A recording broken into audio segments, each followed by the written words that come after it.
Hello students, welcome to Shiny Max 9ஆம் வகுப்பு பயிற்சி 3.7ல 4வது கொஸ்டின் பார்க்கலாம். x கூட்டல் 5 விவரங்களின் கூடுதல் x கியூப் கூட்டல் 125 எனில் விவரங்களின் சராசரியை காண்க.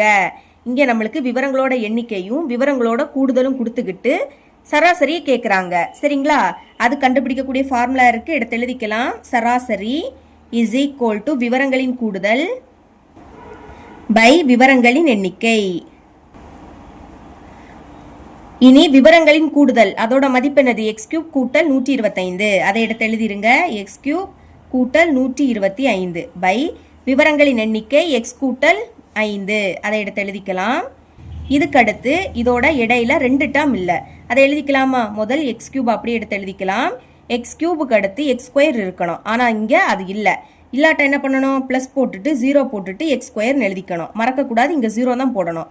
இனி எக்ஸ் ஸ்கொயருக்கு அடுத்து என்ன வரும்? எக்ஸ் இருக்கணும், ஆனால் அதுவும் இல்லை. அப்போ 0 போட்டுட்டு எக்ஸ்ன்னு எழுதிருங்க. எக்ஸுக்கு அடுத்து எக்ஸே இல்லாத டேர்ம் இருக்கணும். இங்கே எக்ஸே இல்லாதது இதுதான், அது கொடுத்துட்டாங்க. அப்போ அப்படியே எடுத்து எழுதிருங்க. ப்ளஸ் 125 பை கீழே இருக்கிறது அப்படியே எடுத்து எழுதிக்கலாம். எக்ஸ் கூட்டல் 5. இப்போ இதை வகுத்து கிடைக்கக்கூடிய ஈவு தான் என்னது? சராசரி.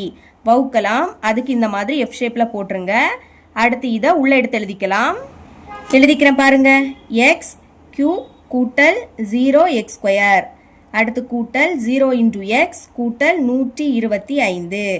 ஓகே, இனிமேல் இதை வெளியே எடுத்து எழுதிக்கலாம். எக்ஸ் கூட்டல் 5. இப்போ எக்ஸுவை கூட எதை பெருக்குனா எக்ஸ் கியூப் கிடைக்கும்னு பார்க்கணும். அதுக்கு என்ன பண்ணணும்னா இங்கே என்னது இருக்குது? X cube. அதை எடுத்து எழுதிருங்க.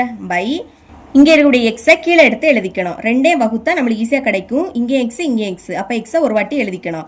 எழுதிக்கிட்டு இப்போ இது வகுத்தல்ல இருக்குது, அப்போ அடுக்க கழிக்கணும். எக்ஸோட அடுக்கில் எதுவும் இல்லாட்டா 1 இருக்குன்னு அர்த்தம். கழிங்க. 3லேருந்து 1 கழிச்சா 2. இப்போ இங்கே என்ன கிடைக்குது? X square. இதை அப்படியே மேலே எடுத்து எழுதிக்கணும். சரிங்களா? X square. இனி இதை பெருக்கணும். எக்ஸ் ஸ்கொயரையும் எக்ஸையும் பெருக்கணும், உங்களுக்கு எக்ஸ் கியூப் தான் கிடைக்கும். சரிங்களா? எடுத்து எழுதிக்கலாம்.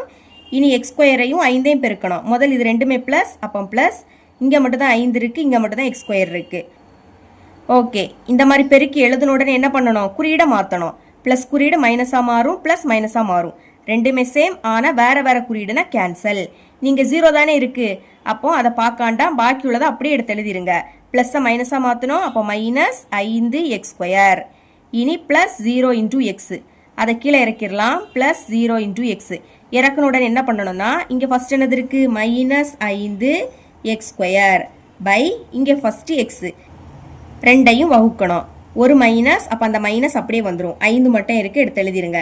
இங்கே எக்ஸு இங்கே எக்ஸு, அப்போ எக்ஸை ஒரு வாட்டி எழுதணும். எழுதிக்கிட்டு அடுக்க கழிக்கணும். எக்ஸோட அடுக்கில் எதுவும் இல்லாட்டா 1 இருக்குன்னு அர்த்தம். கழிங்க. 2லேருந்து 1 கழிச்சா 1, அடுக்கில் 1ன்னா எழுதிக்காண்டாம். இப்போ எங்கே என்ன வருது? Minus 5 into x. இதை அப்படியே மேலே எடுத்து எழுதிக்கணும். Minus 5 into x. இனி பெருக்கலாமா? இதையும் இதையும் பெருக்கணும். பெருக்கும்போது ஒரு மைனஸ்னா அது அப்படியே வந்துடும். இங்கே மட்டும் தான் 5 இருக்குது. எக்ஸையும் பெருக்குனா எக்ஸ் ஸ்கொயர்.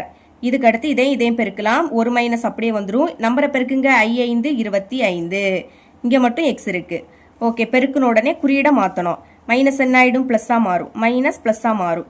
ரெண்டுமே சேம், வேறு வேறு குறியீடுனா கேன்சல். நீங்கள் 0 தானே, அதை பார்க்காண்டாம். பாக்கி உள்ளதை எடுத்து எழுதிருங்க.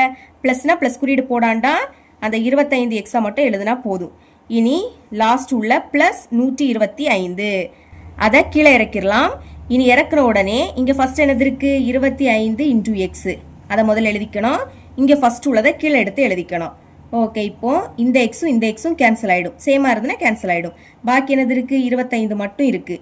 இதை அப்படியே மேலே எடுத்து எழுதிக்கணும். முன்னாடி எந்த குறியீடும் இல்லாட்டா ப்ளஸ் இருக்குன்னு அர்த்தம். ப்ளஸ் 25. ஓகே, நீ பெருக்கலாமா? 25ஐயும் எக்ஸையும் பெருக்குனா 25 இன்டூ எக்ஸ் கிடைக்கும். இனி 25ஐயும் 5ஐயும் பெருக்கணும். ரெண்டுமே ப்ளஸ், அப்போ ப்ளஸ் குறியீடு போடுங்க. பெருக்குனா உங்களுக்கு 125ன்னு கிடைக்கும். பெருக்கியாச்சு. இனிமேல் குறியீடை மாற்றலாம். ப்ளஸ் குறியீடு என்ன ஆகிடும்? மைனஸ் ஆகிடும். ப்ளஸ் மைனஸ் ஆகிடும். ரெண்டுமே சேம், வேறு வேறு குறியீடுனா கேன்சல். இங்கே ரெண்டுமே சேம், வேறு வேறு குறியீடு கேன்சல். கேன்சல் ஆகிடுச்சுன்னா பாக்கி எதுவுமே இருக்காது, அப்போ 0ன்னு எழுதிக்கணும். இனி இறக்க எதுவுமே இல்லை, அப்போ மீதி 0. ஈவு மேலே உள்ளது. சரிங்களா? என்ன கிடைக்குது? எக்ஸ் ஸ்கொயர் மைனஸ் 5x கூட்டல் 25. இதுதான் சராசரியோட மதிப்பு. எழுதிக்கலாம். சராசரி is equal to x square minus 5 into x plus 25. இவ்வளவு தான் இந்த சம்.